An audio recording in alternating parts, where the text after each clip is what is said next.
सर्वम आपली जीवितम अल्पमेव. जीवित कितीही दीर्घकाल जरी मिळालं म्हणलं तरी ते पुन्हा क्षणिकच आहे, नाशवंतच आहे. तेव्हा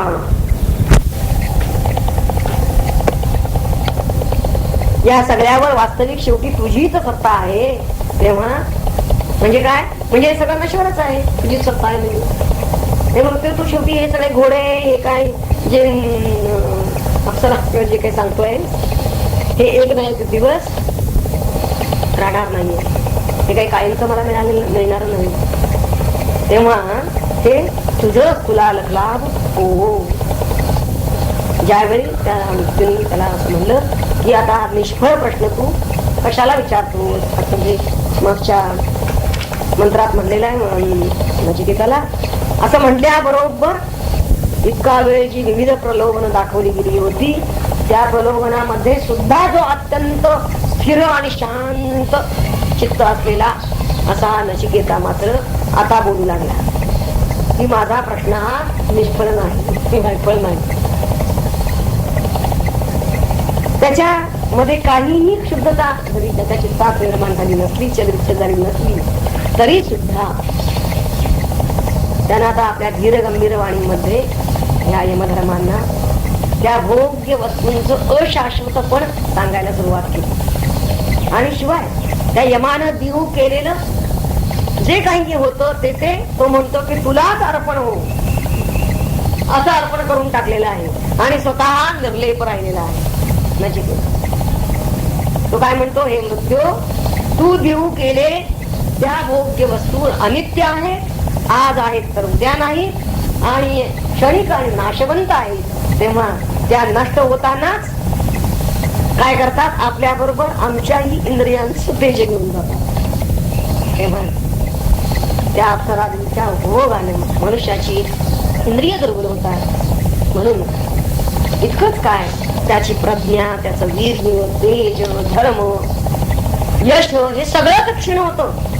काय काय त्याचं तेज कशा कशा मधलं जातं, केवळ इंद्रियांचं तेज जातं असं नव्हे तर त्याची प्रज्ञा, त्याचा धर्म, त्याचं यश, त्याचं वीर्य, त्या सगळ्याचा नाश.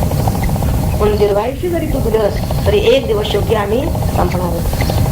ब्रह्मदेवाच्या आयुष्याला सुद्धा क्षय आहे, मग आमची काय गोष्ट. तेव्हा शेवटी सगळ्यावर तुझीच सत्ता आहे. ते सगळं जे काही तू देव केलं होतं त्या सगळ्यावर तुझं अधिष्ठान आहे. तेव्हा ते तुझं तुलाच अर्पण असो असं निक्षून सांगितलेलं आहे त्या नचिकेतानं. काहीही सांगताना इथे त्याला दिक्कत वाटलेली नाही की याला एवढं देऊ केलं आणि आपण अगदीच अवेर कसा करतो बरं, असं काही नाही. पप्पाच्या मंत्रामध्ये तो काय म्हणतो आहे पाहूया. नवित्तेन तर्पणीयो मनुष्यो लप्स्यामहे वित्तमद्राक्षं चेत्वा जीविष्यामो यावदिष्यसि त्वं वरस्तु मे वरणीयस्यैव. म्हणतोय मनुष्य वित्तेन न तर्पणीय. मनुष्य वित्ताने म्हणजे धनाने तर्पणीय म्हणजे तृप्त होणारा नाही. धन मिळालं म्हणून काय तो तृप्त होईल, समाधानी होईल असं. त्वा अद्राक्ष्म चेत वित्तम लप्स्यामहे. त्याने सांगतो तुझं दर्शन हेच माझं धन आहे. तेव्हा यावत त्वम इशिष्यसी तावत जीविष्यामः. जोपर्यंत तुझी सत्ता आहे, ईशितत्व म्हणजे ईशितत्व नियंतृत्व सत्ता आहे, तोपर्यंत मी जगणार आहे हे मला माहित आहे. मी तोपर्यंत जीविष्याम, तोपर्यंत मी जगू शकतो. मग तुम्ही वर्णीया वरा काय हो, मला तोच म्हणजे मागितलेलाच वर दे, बाकी काही. पुष्कळ धन जरी मिळालं तरी माणूस शेवटी तृप्त होईलच असं नाही. या जगात धनलाभ कोणालाही शांतीदायक झालेला नाही. तेव्हा खरं आमचं धन काय आहे, तुझं दर्शन. हेच वास्तविक.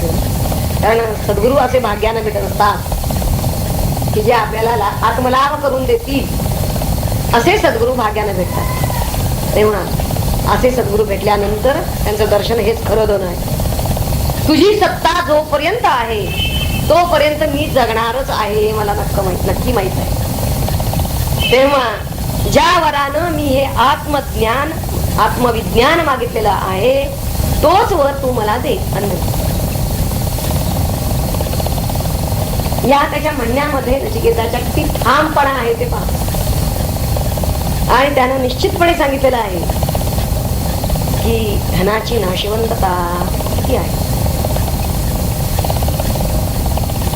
आणि त्यापुढे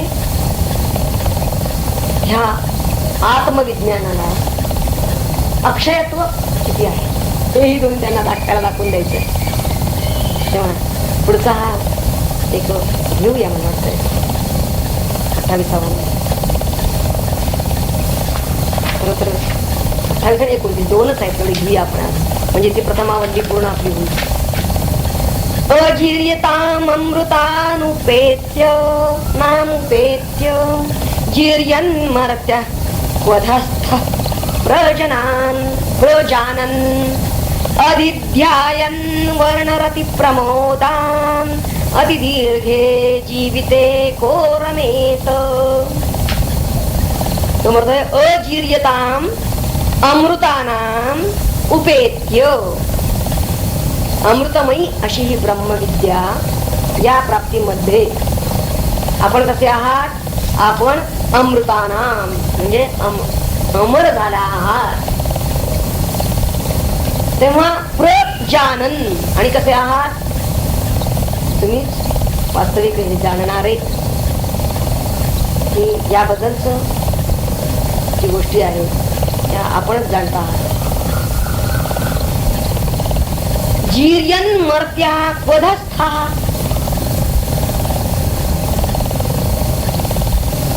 जीर्यन मर्त्या क्वधस्था म्हणजे या गोष्टी कशा आहेत. जीर्यन विस्तार गोष्टी आहेत म्हणून त्या मी मर्त्या आहेत. आणखीन कशा आहेत मर्त्या आहेत मरणाऱ्या मग क्षणिक आहेत. तर अशा प्रकारचे अनित्य आणि जीवित कितीही दीर्घ लाभलं तरी सुद्धा पुढे त्यांनी म्हणलेलं आहे वर्णरती प्रमोदान अधिध्यायन का अतिदीर्घे जीविते रमेत. म्हणजे कितीही दीर्घ अगदी मला जीवित जरी लाभलं तरी सुद्धा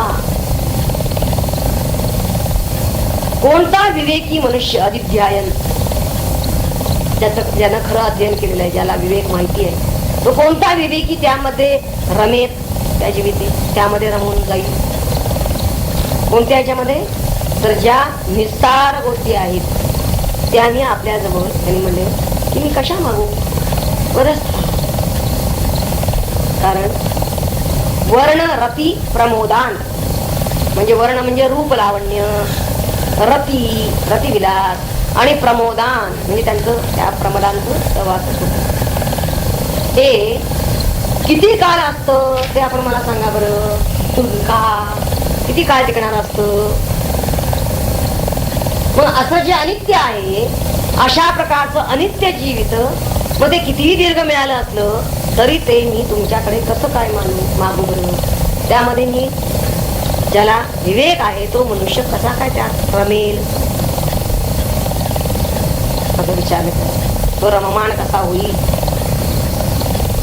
यमधर्मांनी अमृतत्वाची म्हणजेच त्या ब्रह्मविद्येची प्राप्ती करून घेऊन ते अमर झालेले आहेत त्याची त्याला खात्री आहे नचिकेताला.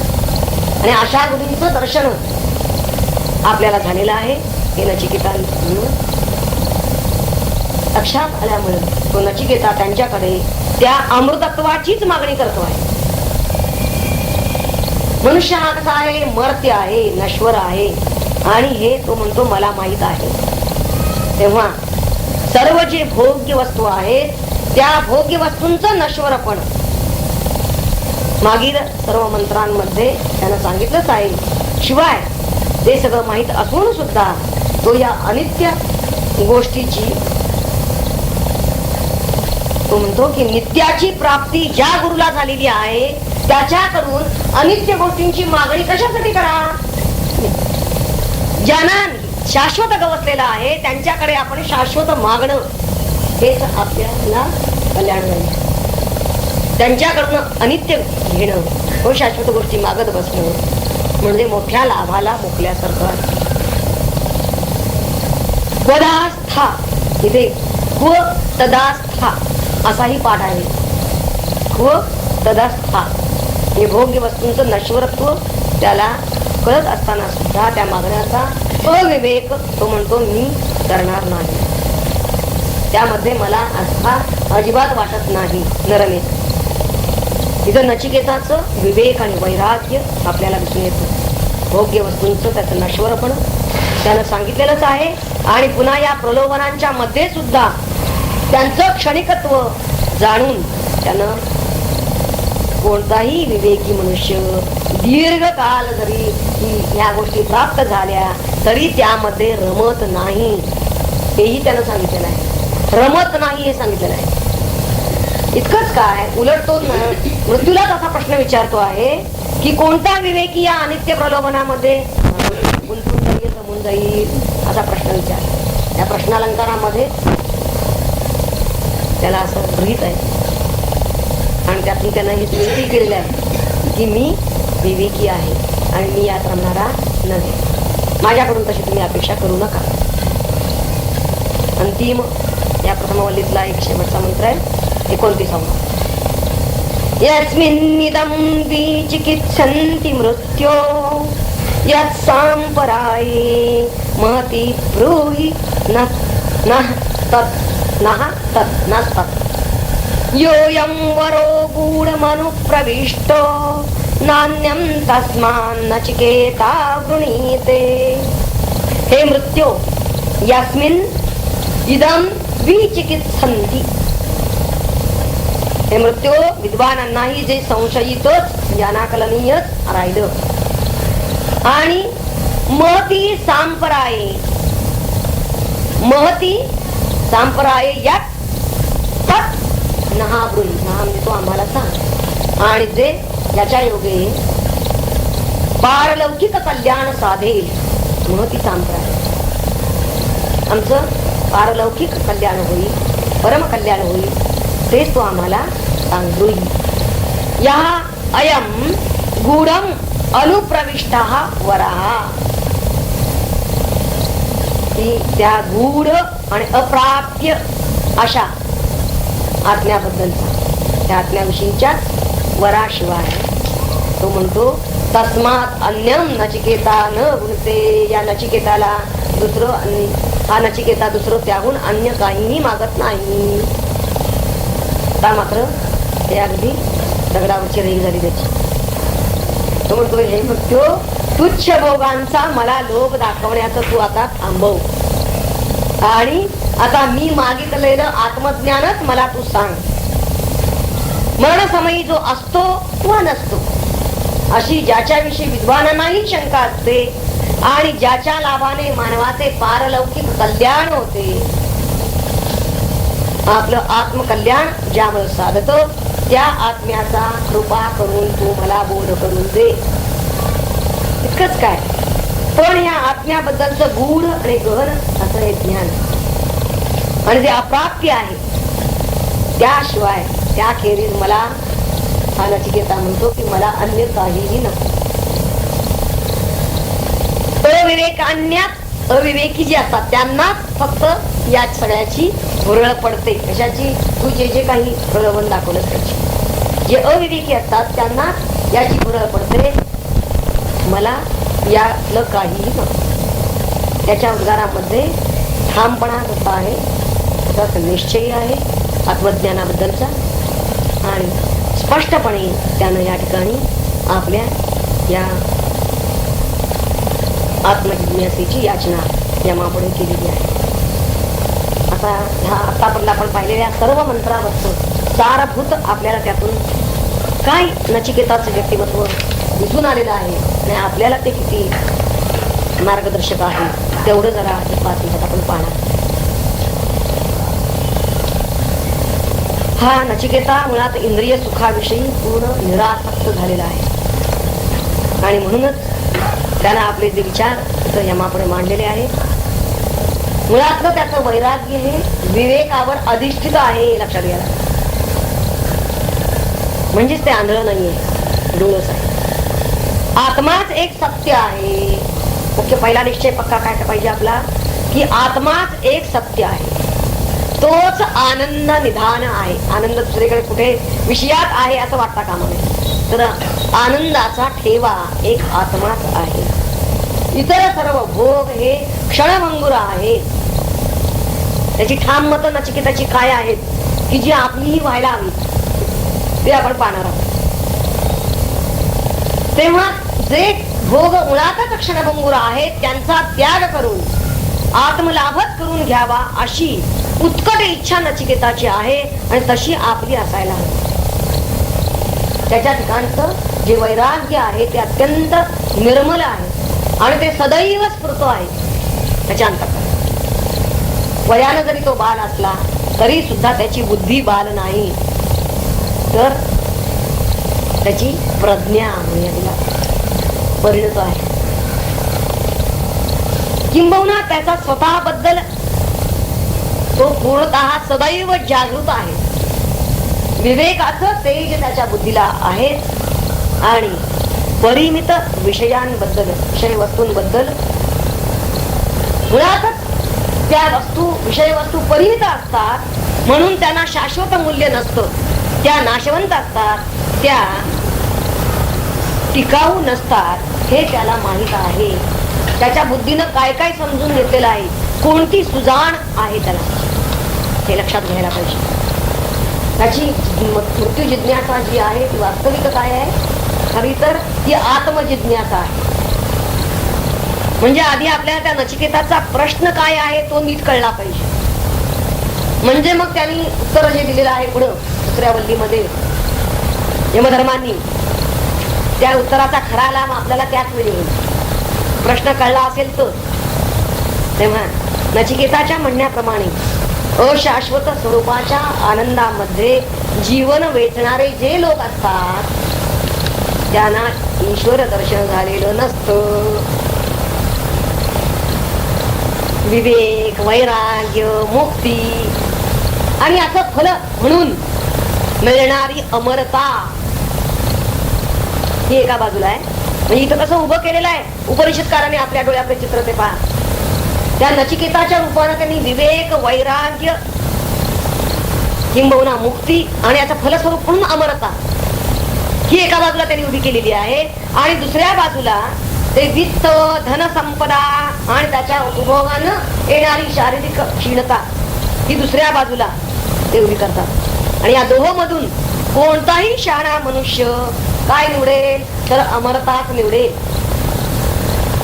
असं त्या नचिकेतानं यमाला जे सांगितलेलं आहे त्यामधून त्या नचिकेताची स्वस्थिती नेमकी निर्देशित केलेलीच आहे. पण शिवाय स्वतः आपण कुठल्याही कोणत्या तऱ्हेच्या निकट आहोत, कोणत्या दिव्य स्वरूपाच्या निकट आहोत. आपण विवेक वैराग्यशील आहोतच, पण आपल्याला अमरता हवी आहे, आपल्याला मुक्ती हवी आहे हे त्यानं सूचित केलेलं आहे. मुळातच मानवी जीवन हे मर्त्य आहे.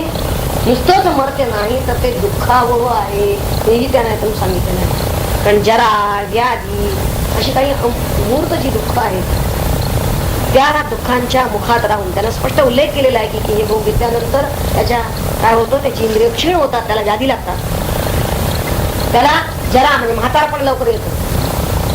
म्हणजे या मूर्त दुःखांच्या मुखामध्ये राहून जर तो विषयानंद घेत असेल तर त्या विषयानंदाचा असा ध्यास ज्ञानी मनुष्य करेल का? ज्ञानी मनुष्याला असं कधीही वाटणार नाही. किंबहुना ती धनसंपदा जी आहे ती कितीही मिळाली तरी मनुष्य तो म्हणतो की तृप्त होत नाही. शिवाय धनसंपदा ही नाशवंत आहे, तिचं व्यर्थ त्याला जाणवलेलं आहे ते आणि वेगळंच. नामदेव महाराज असं म्हणतात, न लगे मुक्ती धनसंपदा संत संग देई सदा. आणि एक संत संघ लाभला की मग धनसंपदेचीच नव्हे तर मोक्ष संपदेची सुद्धा त्याला चिंता नाही. तेव्हा यमाचं साक्षात दर्शन कर म्हणलं ना की तुझं दर्शन घडलं हेच माझं खरं धन आहे, हाच माझा खरा ठेवा आहे. तेव्हा यमाचं साक्षात दर्शन घडलं त्यामुळे धनाची इतकंच काय आपल्या जगण्याची जीविताची सुद्धा तो म्हणतो मला चिंता नाही. जोपर्यंत तुझं सत्ता आहे तोपर्यंत मला हे सगळं मिळणार आहे हे मी ओळखून आहे. नचिकेतानं इथं चातुर्यानं हे सुचवलेलं आहे. म्हणजे किती चतुर होता तो हेही आपल्याला इथे लक्षात येतं. परमपुरुषार्थ असा जो मोक्ष तो देण्याचा समर्थ असा तुझ्यासारखा सद्गुरू असताना मिळालेला असताना त्याच्या जवळ मूर्खासारखं विनाशी आणि वैषयिक अशा सुखाची मागणी करणार अत्यंत दुर्दैवी असाच मनुष्य म्हणावा लागेल. आणि तसा नचिकेता नाही आणि तसा आपणही असू नये. तेव्हा यमानं देऊ केलेल्या वस्तू तो नचिकेता म्हणतो एक तर त्या क्षणभंगूर आहेत आणि जरी समजा त्या दीर्घकाळ टिकल्या तू म्हणतोस त्याप्रमाणे तरी सुद्धा आयुष्यभर त्यांचा उपभोग घेता येत नाही. आणि शिवाय हे सर्व भोग घेऊन सुद्धा काय होतं तर आपली हानीच आहे. आपली इंद्रिय शक्ती क्षीण होते. तुझी जी आमिष दाखवली पुत्र पौत्र जमीन जुमला अगदी धनधान्य घोडे हत्ती सोने सगळं सांगितलं. ह्या सगळ्या वस्तू काय करतात तर माणसाला सुखाची आणखीनच आस लावतात, आग लावतात आणि त्यातच फिरवत ठेवतात आणि शेवटी दुःखी करणाऱ्याच होतात, दुःखालाच कारण होतात. काळाच्या ओघामध्ये या स्वतःचा नष्ट होतातच. पण मृगजळाप्रमाणे त्यांच्या पाठीमागे धावणाऱ्या ज्या कोणी व्यक्ती असतील त्यांचा सुद्धा झिजून झिजून त्या नाश होतात. त्या व्यक्तींना सुद्धा त्या टिकवत नाही. तेव्हा नचिकेता हा जरी बाल असला तरी सुद्धा मनुष्य आणि अखिल वस्तू मात्र या संबंधीचा अचूक विवेक त्याच्या चित्तामध्ये आहे. त्याचं विश्लेषण त्यानं अत्यंत सुबद्धपणे केलेलं आहे. सर्व विषय वस्तू या परिमित आणि क्षणभंगूर आहेत आणि हे त्याचं अचूक निदान. वास्तविक यमालाही डावलता येण्यासारखं नाही. यम अंतर्यामी संतुष्ट झालेला आहे त्याच्या या मतावर. म्हणूनच नचिकेतानं या गोष्टींचा जो तिटकारा केलेला आहे, जी निंदा केलेली आहे, तिरस्कार केलेला आहे, यामध्ये त्याच्या विवेक शक्तीचं तेज आपल्याला दिसून येतं. इतकंच काय त्याच्या उद्गारातून त्याचं तेजस्वी व्यक्तिमत्व प्रगट होतं. त्याचं निकोप मन आणि परिपक्व बुद्धी यामधून आपल्याला डोकावते आहे.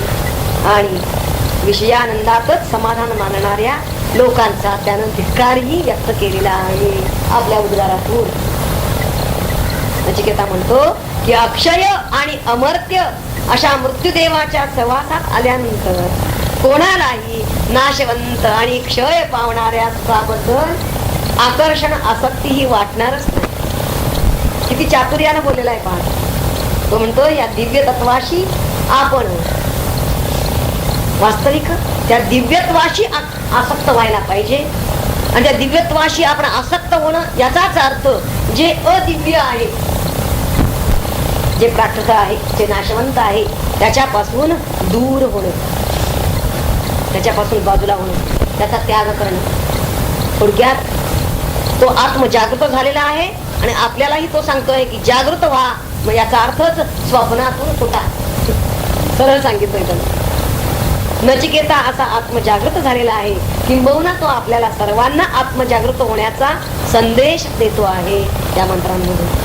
तेव्हा या प्रथमवल्लीमुळे काय झालेलं आहे तर कठोपनिषदामध्ये एक प्रकारचं नाट्य निर्माण झालेलं आहे असं म्हणूया. या संवाद माहितीमध्ये एक नाट्यमयता आहे. इतकंच काय आपल्या चित्तावरती या श्रुती माऊलीला हे ठसवायचं की आत्मजिज्ञासा आणि त्या आत्मजिज्ञासेसाठी आवश्यक असणारे विवेक वैराग्यादी गुण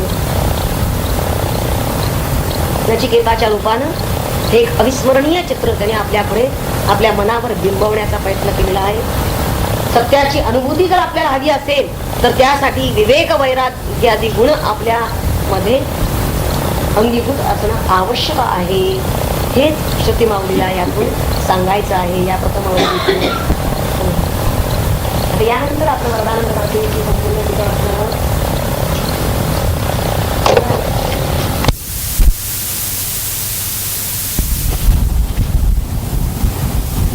पहिल्या वधीमध्ये नचिकेत हा आत्मविद्येचा उपदेश करण्याला योग्य आहे की नाही हे त्यांनी पाहिलं होतं, परीक्षा केली होती. आणि ज्यावेळी त्यांना दिसून आलं की अनेक आपण वैषयिक सुखांची प्रलोभनं त्याला दाखवली तरी सुद्धा हा काही त्या प्रलोभनाला बघणार नाही. आणि दुसरा कोणता तरी वर मागून घे म्हणून सांगितलेलं असूनही मला हात वर पाहिजे. हात म्हणजे आत्मविद्या दान करणार, प्रदान करणार. हात वर द्या असं त्यांना अगदी आपलं निश्चयपूर्वक सांगितलेलं आहे. तो नचिकेता अत्यंत बाल असूनही विवेकी होता आणि त्याच वेळी आपल्या लक्षात आलेलं आहे. तेव्हा त्याचा जो निश्चय आहे तो निश्चय बघून यमाला मात्र अतिशय आनंद झालेला आहे, संतोष झालेला आहे. यम त्याच्यावर प्रसन्न आहे की आता हे धैर्य किती आहे की सर्व सुखांचा त्याग म्हणजे ऐहिक आणि पारलौकिक दोन्ही प्रलोभनं दाखवली होती त्याने. पण या दोनही प्रलोभनांना तो बळी पडलेला नाही. आणि याच्यासारखा आपल्याला सत्शिष्य आत्मज्ञान सांगण्याला योग्य असा दुसरा भेटला कधी नाही. तेव्हा हे बघून त्याला अतिशय आनंद झालेला आहे यमाला. म्हणून प्रथम त्यानं या दुसऱ्या वल्लीमध्ये आधी त्या नचिकेताची स्तुती केलेली. द्वितीय वल्ली जी सुरू होते त्यामध्ये नचिकेताची स्तुती करणार यम करतो आहे असा मंत्र देऊन जातो. आता इथं असं का घडलं? आपले 25 ते 29 लोक राहिलेच नाही झाले सगळे त्या दिवशी सगळे घेतलेले पूर्ण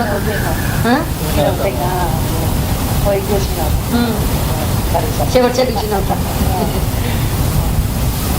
तर ज्यावेळी असा सत्शिष्य भेटतो सद्गुरूंना सुद्धा त्यावेळी सद्गुरूंना अतिशय आनंद होतो की आपली ही विद्या ज्याच्या ठिकाणी स्थापित करावी आत्मविद्या असा हा सत्पात्र शिष्य आहे हे लक्षात आल्यानंतर दुसऱ्या वल्लीमध्ये जो उपदेश येणार आहे याचा. पण तो प्रत्यक्ष आत्मविद्येचा उपदेश येण्यापूर्वी यमधर्मांनी पुन्हा नचिकेताला थोडं श्रेय आणि प्रिय याबद्दलचं जे विवेचन केलेलं आहे ते कशासाठी केलेलं आहे त्यानं तेही पाहणार होते. आणि त्या नचिकेताला सांगण्याच्या निमित्तानं आपल्याला सुद्धा हे मार्गदर्शक अशी सूचना आहे की जरी नचिकेता इतकं वैराग्य एखाद्या साधकाच्या ठिकाणी मुमुक्षूच्या ठिकाणी आहे, तीव्र मुमुक्षाही आहे, अत्यंत कळकळ आहे त्याला आत्मविद्या आपल्याला प्राप्ती केव्हा व्हावी याची तळमळ त्याला लागलेली आहे आणि त्यासाठी तो तर सर्व सुखावर पाणी सोडायला तयार आहे. पण असा एखादा साधक जरी असला तरी सुद्धा त्याचा नेमका त्यानं आपल्या व्यक्तित्वाचा म्हणा किंवा आपल्या अंतःकरणाचा नेमका धांडोळा घेतलेला आहे की नाही, नेमका शोध त्याला लागलेला आहे की नाही, स्वतःच्याच मनाचा इतकी त्याची तयारी बळकट आहे की नाही. कारण मुख्यत्वे तर परमार्थाला आवश्यक काय असेल तर पहिलं साधन आहे आपलं चित्त. आणि हे चित्त त्याचं अत्यंत विशुद्ध झालेलं आहे की नाही. विशुद्ध चित्त असेल तरच परमार्थ पुढे जातो. त्याचा अर्थात हा त्याशिवाय होऊ शकत नाही प्रगती. तेव्हा जरी सद्गुरू लाभले त्यांनी जरी विद्या प्रदान केली तरी सुद्धा ती विद्या संपादन करणं, जोपासणं, ती रक्षण करणं, जतन करणं आणि ती आत्मसात करून हा भाग शेवटी त्या सत्शिष्याची तयारी किती आहे. तयारी म्हणजेच त्याच्या चित्ताची तयारी इतपत त्याचं अंतःकरण म्हणूया, मन बुद्धी असं वेगवेगळं न म्हणतात. त्याचं अंतःकरण कितपत शुद्ध आहे, कितपत ते स्थिर राहू शकतं. कारण आधी अशुद्ध असतं म्हणून अस्थिर राहतं. तेव्हा आधी शुद्धता किती आहे आणि इथं थोडी आहे एवढ्याला भागणार नाही. आणि हेच तिथं त्यांना या पहिल्यांदा श्रेय आणि श्रेयच्या संदर्भात जे विवेचन येतं त्यातून हेच सांगायचं की पूर्ण शुद्धी आवश्यक आहे. आणि पूर्ण शुद्धी असेल तरच त्याच विद्यार्थ्याच्या ठिकाणी एक गुरु ही विद्या स्थापित करतो. मंत्र पहिला काय आहे पाहूया आपण. अन्यत् श्रेयो अन्यद्दैव प्रेयस्ते उभे नानार्थे पुरुषं सिनीतः तयोः श्रेयः आददानस्य साधु भवति हीयते अर्थाद्य उप्रेयो वृणीते. आधी आपण अन्वय बघूया.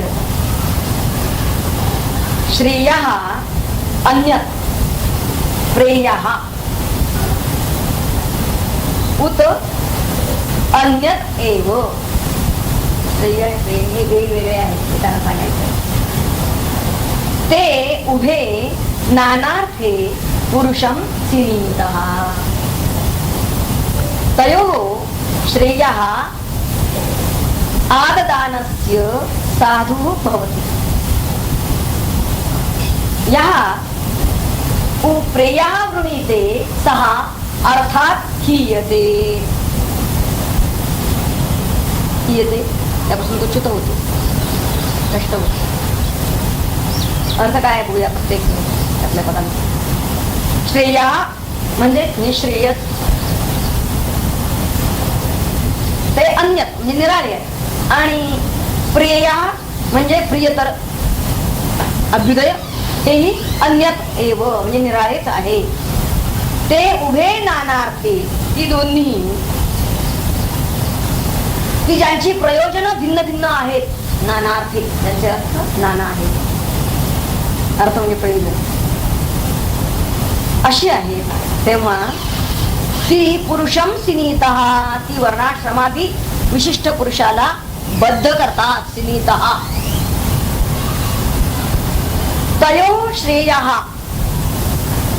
म्हणजे त्याच्याकडून, श्रेय आणि प्रेयाकडून, तयो म्हणजे श्रेय आणि प्रेय या दोघांच्याकडून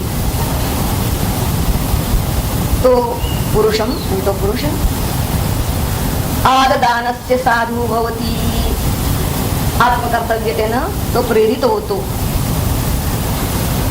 आणि मग तो काय करतो, त्यातील समजा श्रेयाचं त्यानं ग्रहण केलं, श्रेय पत्करलं तर त्या पुरुषाचं तेवढं कल्याण होतं. आणि जो त्यापासून दूर जातो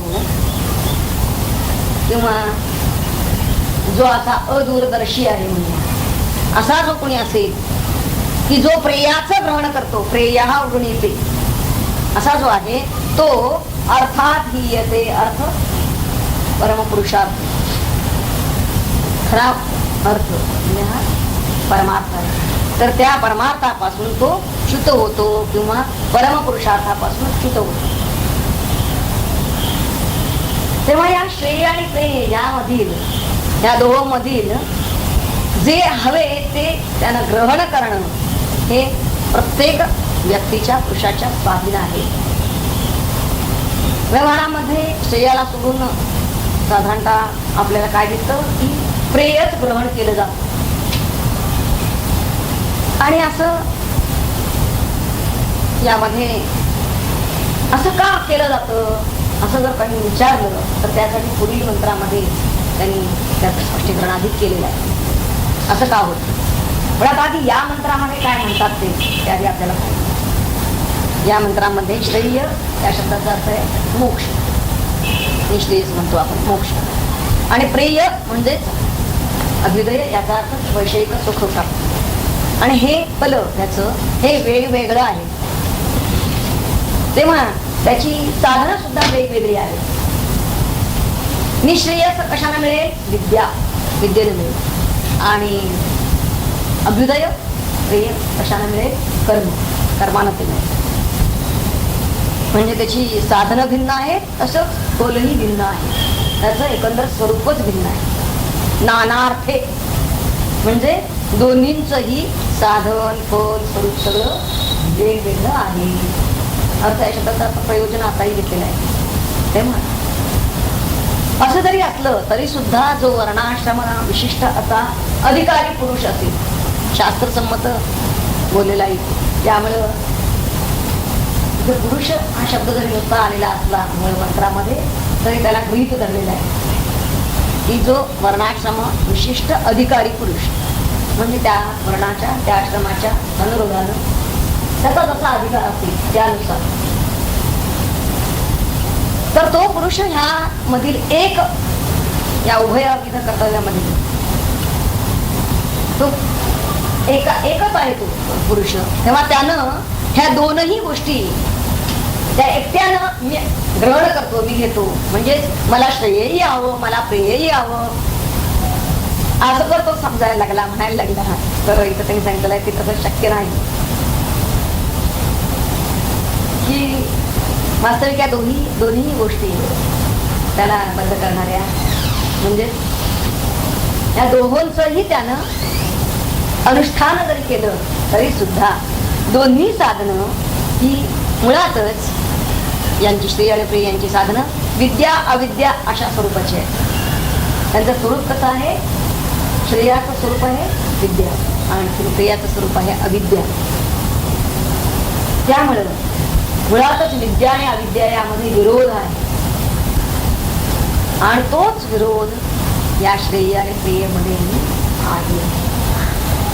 तेव्हा दोन्हीचा मी स्वीकार करतो. दोन विरोधी गोष्टी एकत्र राहू शकत नाही. दोन्हीचा मी स्वीकार करतो हे म्हणणं शक्य कुठे येत नाही. चालणारा मनुष्य दोन्ही गरडीवर पाय ठेवून चालू शकत नाही. तेव्हा एकाचा त्याग त्यांना करायला पाहिजे आणि मग दुसऱ्याचा स्वीकार करून त्यानुसार वाटचाल केली पाहिजे. दोन भिन्न दिशांना जाणारेही रस्ते आहेत, तेव्हा दोन्ही रस्त्यांनी मी चालत राहील हे शक्य. तेव्हा जे कोणी प्रेय त्याचा त्याग करून केवळ श्रेयरूपी जे फल त्याचाच स्वीकार करणारे आहेत त्यांचं सर्व प्रकारे कल्याण होईल असं इथं सांगितलेलं आहे. आणि जो मनुष्य साधारणतः सुंदर वाटणार किंवा सुखावं वाटणार पण परिणामी दुःखकर असं जे प्रेय किंवा अभ्युदय त्याचा जर स्वीकार करणारा असेल तर तो अदूरदर्शी असा त्याला म्हणलेला आहे किंवा त्याला मूढ असं म्हणलेलं आहे. आणि म्हणूनच तो जे पारमार्थिक नित्य असं निश्रेयस म्हणजेच आत्मकल्याण त्या परमपुरुषार्थाला तो वंचित होतो, त्यापासून तो च्युत होतो, त्याला तो पारखा होतो आत्मकल्याणात. आणि दोन्हीही मिळवणं आपल्या स्वाधीन आहे म्हणून त्यांचं आपण अनुष्ठान आपण करू शकू. दोन्हींचंही शक्य नाही. तेव्हा एकाचाच स्वीकार त्यानं करायला पाहिजे. आणि निश्रेयसाचा त्याग करून माणसं साधारणतः सामान्य जास्तीत जास्त लोक हे अभ्युदयाचीच आकांक्षा का करतात असाही प्रश्न. आणि याचं कारण असं आहे की दोन्ही जरी करणं त्याला शक्य असलं तरी सुद्धा म्हणजे त्याच्या स्वाधीन आहे. कुठलं पेट त्याला ठरवायचं आहे, कुठलं घ्यायचं ते हे ठरवणं हे त्याच्या हातात आहे. परंतु या दोघांमध्ये नेमका फरक काय आहे, नेमका त्याचा परिणाम काय होणार आहे हे मात्र मंद बुद्धीच्या लोकांना कळत नाही असं त्यांचं म्हणणं. आणि इथे त्यांनी मंद बुद्धी लोक कोणाला म्हटलेले, स्थूल बुद्धी लोक म्हणून आपण त्यांना मंद बुद्धी म्हणण्यापेक्षा, कारण इथे ऐकू बघायचं नाही. बुद्धीचं तीव्रता बुद्धिमत्ता म्हणून जिला म्हणलं जातं ती पाहिली जाणार नाही इथे. तर बुद्धी त्याची सद्बुद्धी आहे म्हणजे स्थूल सूक्ष्म आहे ही स्थूल बुद्धी आहे. स्थूल बुद्धी म्हणजे देहाकडे लागलेली बुद्धी. तर ती बुद्धी देहाकडे लागलेली आहे की सूक्ष्माच्या आत्म्याकडे परमात्म्याकडे लागलेली अशी सद्बुद्धी आहे. हा प्रश्न इथं जास्त महत्वाचा आहे. तेव्हा श्रेय आणि प्रेय या दोहोंचंही एकत्र मिश्रण झाल्याप्रमाणे या अज्ञानी लोकांना भासतो. म्हणून ते काय करतात, दोन्हीलाही एकच समजतात. बऱ्याच लोकांची ही गफलत होते की ते दोन्हीला एकच समजतात. आता श्रेय म्हणजे शब्दशः त्याचा अर्थ काय आहे की ज्याच्यामुळे आपल्याला श्रेष्ठ स्वरूपाचं म्हणजे कल्याणकारी असं साधलं जातं. त्याला श्रेय. तेव्हा श्रेय हे हितकर आहे. कल्याणकारी साधलं जातं म्हणजे ते हितकर आहे आणि प्रेय ते सुखकर आहे. मनुष्याला ठरवायचं आहे की त्याला सुखी व्हायचं आहे, सुख हवं आहे, की त्याला सुखरूप व्हायचं आहे. कल्याण कशात आहे? सुखरूप होण्यात. कारण सुखी म्हणला तो की त्या सुखी या नाण्याची दुसरी बाजू दुःखी ही कधीतरी त्याला आज ना उद्या पत्करावी लागते. कारण मुळातच सांगितलंय की त्याचं साधनच कर्म हे आहे. काहीतरी कर्म केल्याशिवाय त्याला सुख प्राप्ती नाही. आणि कर्म हे शुभ अशुभ दोन्ही तऱ्हेचं आहे. त्यामुळं सुखाबरोबर कधी कधी दुःख प्राप्ती ही आहे. तेव्हा श्रेयाचं फल काय आहे? मुक्ती. आणि प्रियाचं फल संसार बंधन. कितीही अभ्युदय झाला एखाद्याचा म्हणला, उत्कर्ष अधिक कितीही झालेला असला तरी सुद्धा पुन्हा त्याला संसाराला म्हणजे जन्म मरण रूप संसाराला यावंच लागणार. म्हणजे संसार बंधन आहे. पण श्रेय त्याचं फल मात्र मुक्ती आहे. या संसार बंधनातून त्याची सुटका होणार आहे. हे आता त्याचं खरं कल्याण आहे. आता ज्याच्यामध्ये जीवनामध्ये ग्राह्य काय अग्राह्य काय हे ओळखण्याची ज्याच्या कुवत आहे म्हणजे आपण सामर्थ्य ही शक्ती ज्याच्याजवळ आहे त्याला या दोहोंमधला नेमकं कशाचा आपण अंगीकार करावा.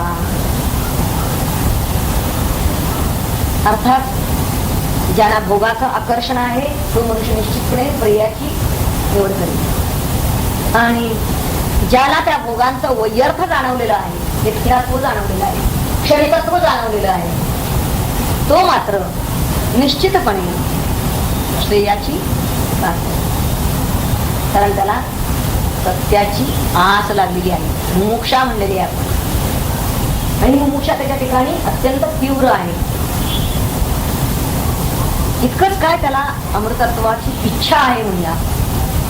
आणि म्हणून त्यानं ते श्रेयाचा स्वीकार केलेला का तो श्रेयाची स्वीकार करतो.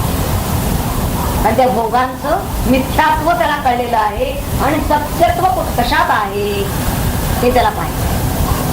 सत्यत्व याचा अर्थ शाश्वत असतात, म्हणजे सनातन आहे. तेव्हा श्रेय प्रवृत्ती मुळातच दोन्ही प्रवृत्ती आहेत म्हणून सांगितलेल्या आहे. तेव्हा ही प्रवृत्ती विद्या स्वरूप आहे आणि प्रेय प्रवृत्ती मात्र अविद्या स्वरूप आहे. म्हणून या दोहोंपैकी एकाचा त्याला त्याग करायला पाहिजे. तो केल्याशिवाय एकच व्यक्ती ही एकाच वेळी दोन्हीही अनुष्ठान करू शकत नाही. आता तो ज्याला श्रेयाची कास धरलेली आहे त्याचं त्यांनी सांगितलं कल्याण म्हणजे मंगल होत. आणि जो प्रियाच्या प्रवाहात वाहतोय किंवा त्याच पाठ धरून राहिलेला आहे तो मात्र जीवनामधलं खरं साफल्य त्यापासून तो पाठावा खऱ्या साफल्याला तो मोकलेला आहे.